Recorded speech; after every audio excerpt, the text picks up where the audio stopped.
पागल है।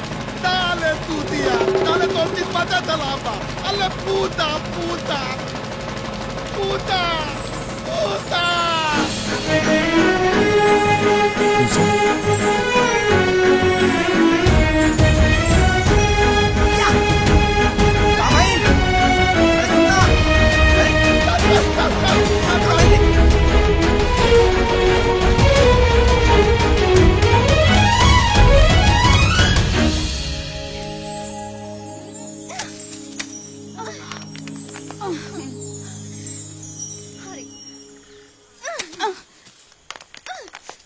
यार टूटते नहीं खे।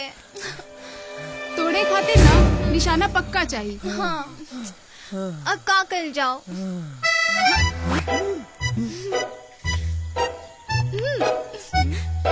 बकरम मिल गई।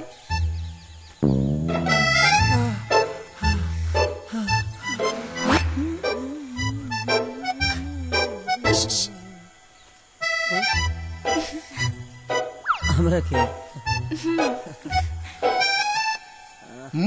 तो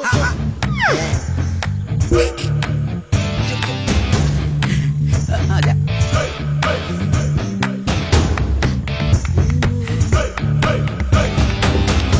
हम जाना था नहीं तू हमरा के गाय खाती बोलोले बड़ा। अच्छा तोरा पता चल गया। हाँ हाँ तो तूर दो ना। तुर दा का तुर दा आम। आम तुरे खाती बोललू हा। हाँ और न तो का तोरा का बुझाई लो। हाँ जल्दी से तूर दो ना। ठीक बा कुछ तू तुरलू कुछ हम तुर देता नी। हाउ वाला लोरहा बा। हाँ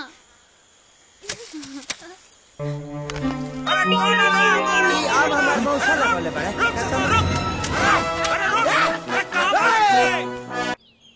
42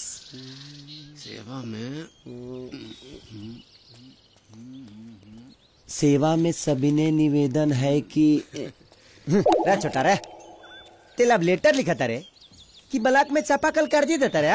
यार पार्टनर तू तो ऐसे कहा तारा जैसे हम लव लेटर लिखे में पीएचडी कैले बानी। अरे यार अब तू ही बतावा कि हम कहाँ लिखी। 45 चल लिख लिख लिख। हाँ बोला लिख। हे हमार जान ए हमार जान जाने तमन्ना जाने तमन्ना ए अमाल तान ताने तमन्ना। अच्छा छोड़ छोड़ दूसरा लिख। 44 लिख लिख। बोला हे प्राण प्रिय हे प्राण प्रिय प्रियश्वरी प्रियश्वरी प्लान प्लिए प्लिए थाली।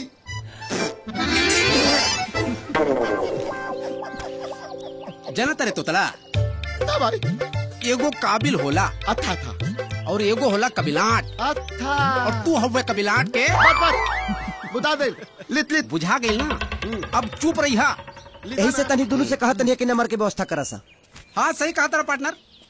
हम जाके ओकरा मामा से बोल देता नहीं कि मामा जी तहार भगनी से हमार राजू बहुत प्यार करेला तनी नंबर दे दे हमरा के ताकि वो मम्मो मार के पीठ फाड़ देबे हमार। आए बात करा तारा।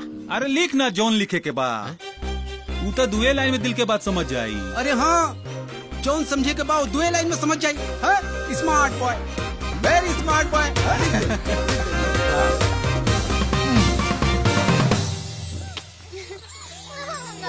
हमारी बारी हमारी बारी।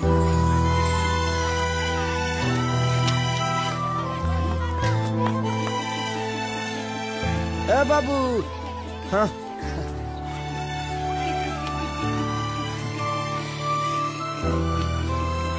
आई चिट्ठी ला और जो लाल फराक वाली दिया ना ओकरा के दे दिया। हाँ वैसे ही तका चाहिए रे पैसा पैसा। हाँ ला बस। ना हाँ? ता तू 4 लाख रुपया ले पा। पार्टनर मेरा भविष्यवाणी कह रहा है कि ये लड़का बड़ा होकर जरूर कुछ करी। बलता होते तलिता अले बलता धू तोल नेता बनी औलता। दे दे दे एकरा के।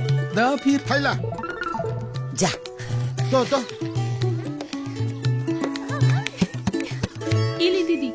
सन।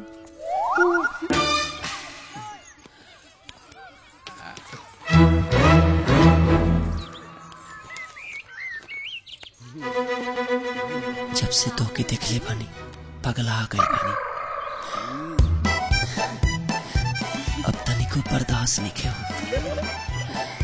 I love you.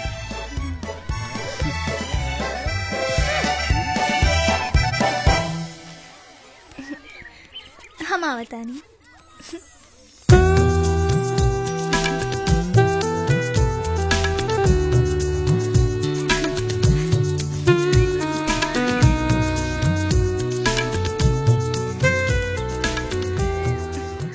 ये चिट्ठी तो लिखल ह? हाँ हम ही लिख ले बानी। बड़ा सुंदर हैंड राइटिंग बा। ऊ बचपने से पढ़े में तेज बानी ना, हमारे हैंड राइटिंग बड़ा नीमन बनेला। वाह, बड़ा सुंदर। तो आगे का विचार बा? हम अपना दिल के अरमान और विचार ए चिट्ठी में लिख देले बानी। अच्छा, तो तोहार दिल के अरमान आंसू में बहवाई? आए दिमाग खराब बा तोहार? ना। उतार तोहार प्यार के बुखार? जी बुलाई मामा के, थुरवाई तोरा के। ना माने नाना का करता रे? हाँ, दोबारा ऐसा कैला ना तो देखा तारा ना ये सैंडल जी मारा 50 गो और गिनब 1। जी बिल्कुल। सारा लभेरिया के भूत उतर जाए। हाँ। चल जा यहाँ से। और सुना, हाँ। हाई लेके जा, भूजा पकौड़ी खाई हा। हाँ। बड़का हीरो बनल बाड़ा। कौना घर का हरे लफुआ। चलो माई, राजू भैया के फोन हवे। अच्छा तनी गोड़ दबा दे बेटा, बड़ी दुखाता। हाँ। हेलो राजू। प्रणाम माई। माई तुर बहुत याद आवता माई। हम आ जाए का? मन नहीं खे लगत माई हमारी। हवा अरे हमार लाला मोह के तो हर बड़ी याद आवतिया। देखी ना, बस 2-4-5 दिन का बात और बचवा। एक ठे और पर तुहार आवे वाला है, वो आके चल जाना तो हम तो के खुदा फोन करब हमार लाल। फिर अवेलेबल हो। सुना, ख्याल रखिया, डर गुमिया मत, अपुआ के एकदम परेशान मत करिया ना। प्रणाम। ए भाई चला माई खाए के बोलावतिया। ते जो खा ले, हमरा भूख नहीं खेलागल। काहे? तनी कैला के बाद हम भुजा पकौड़ी खा लेनी है। अच्छा फुआ हमें बरा ना खाए। ऐसे तो तू कभी दिखाई ना दे।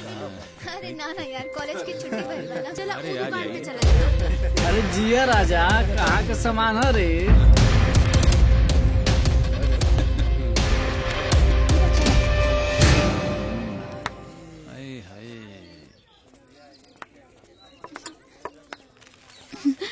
ये देखो टॉप्स दिखा ना। बहुत बढ़िया बा।